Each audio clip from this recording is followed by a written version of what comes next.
संभल में पिछले साल 24 नवंबर को हुई हिंसा में बड़ा खुलासा हुआ है।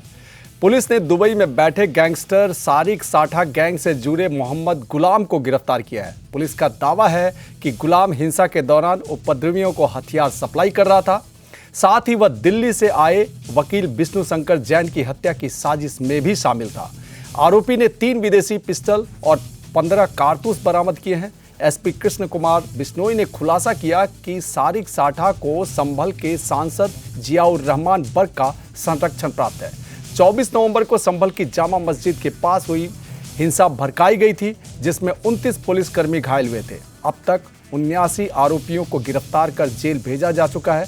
गिरफ्तार गुलाम से पूछताछ में भी यह बात सामने आई है कि सारिक साठा दिल्ली एनसीआर में गाड़ियां चोरी करने का मास्टरमाइंड था।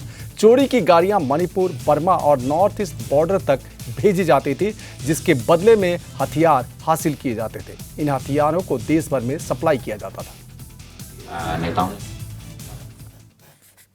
जितने भी आपराधिक गतिविधियां हैं वो करते आ रहे थे, लेकिन पिछले कुछ समय से पुलिस की सख्ती के कारण ये आपराधिक गतिविधियां संचालित नहीं कर पा रहे थे। इसके द्वारा यह भी बताया गया कि जो 24 तारीख को जो हिंसा है उसमें एक कोई वकील है जो कि बाहर से आते हैं और वो जगह जगह पे एप्लीकेशन डालते हैं।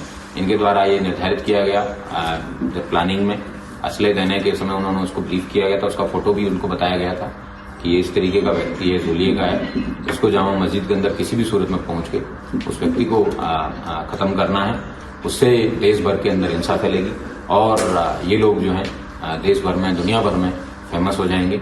इनकी ये इन्होंने इस बात को एडमिट भी किया है कि जो इनके द्वारा बताया गया है, जिसमें इन्होंने कि जो मस्जिद है ये करीबन 500 साल पहले इसने एडमिट किया कि 500 साल पहले मस्जिद बनी है और ये हमारे पूर्वज बाबर की निशानी है और इसका रक्षा करना हमारा धर्म है।